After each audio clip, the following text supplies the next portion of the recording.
So I noticed recently RimWorld has been getting a lot more updates. This one adds psychic meditation, new psychcasts, and tons more. And like we look down, holy crap, look at all this text. The first change that really caught my eye is quests now offer 3 reward options for the player to choose between. That is awesome because before I noticed quests were really lackluster and a lot of quests just did not seem worth the risk to do. I know on the playthrough I'm doing today actually, which is episode 5, I think we're on now. I've skipped a bunch of quests that I haven't even talked about. All the quests have been deeply reviewed and tuned to give good reward and challenge balances at all stages of the game in all situations. Okay, like that's what I'm talking about, because yeah, I think a big part of the game is the quests, and when the quest rewards are not good, it really kind of sucks some of the fun out of the game. Not to say I wasn't having fun, but I hope this should definitely be a huge change. Apparently they've also changed around the psychic mechanics. Psychic entropy was renamed to neural heat. Neural heat overload is no longer dangerous and can often be a good strat. It won't burn anyone's brain, and before it could have like long-term consequences, but still may knock your psychcaster into a coma for a few days, and in some days can burn out a Psylink level. Ooh. The coma for a few days is not too bad, but burning out a Psylink level, that could be kind of suck.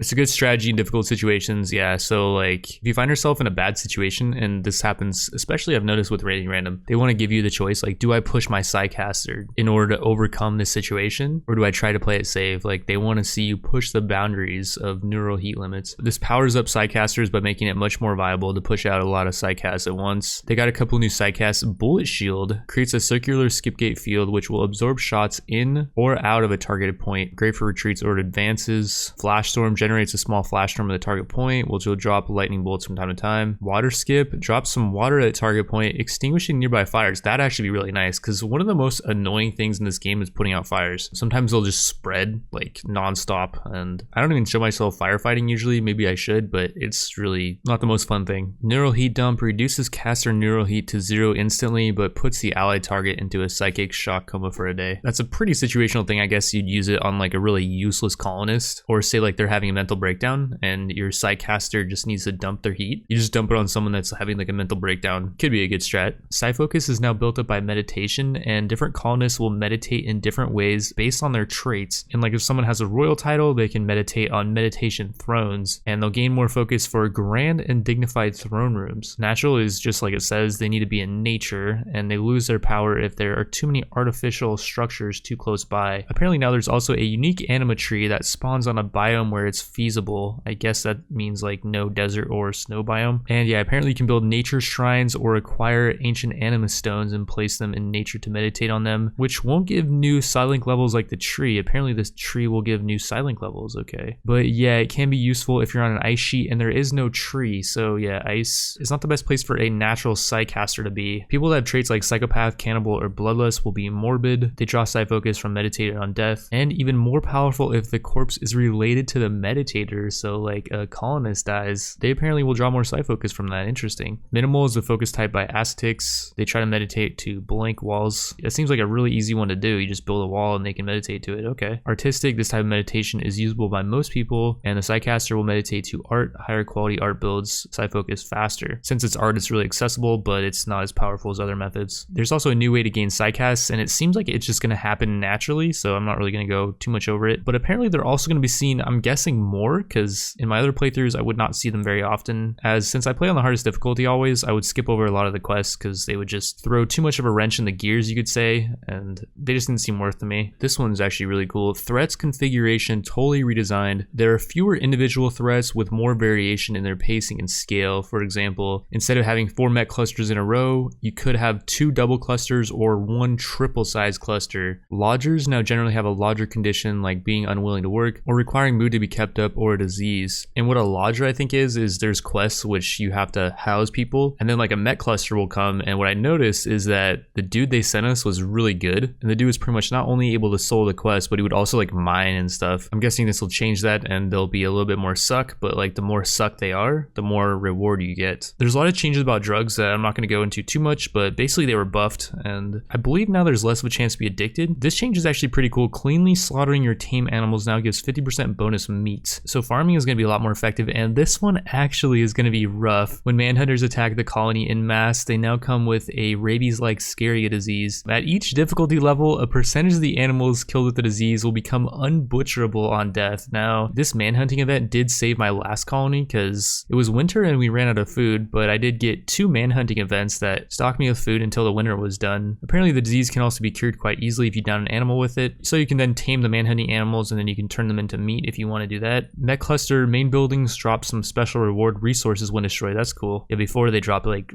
just garbage pretty much. So I'm gonna go over this update in a separate video, and I did a poll pretty recently. I didn't give you guys a whole lot of time to respond to the poll, but it's looking like you guys want me to start over fresh on a new series with 5 fully random colonists. It was 50-50, and then I put this part, I'm thinking 5 fully random colonists, in parentheses, and that started to sway the vote. People really want to see just a 5 fully random colonists start. So I think that's what the next RimWorld series is going to be, which I'm going to be starting right now. As always, thank you all for watching, and I will see you in the next one.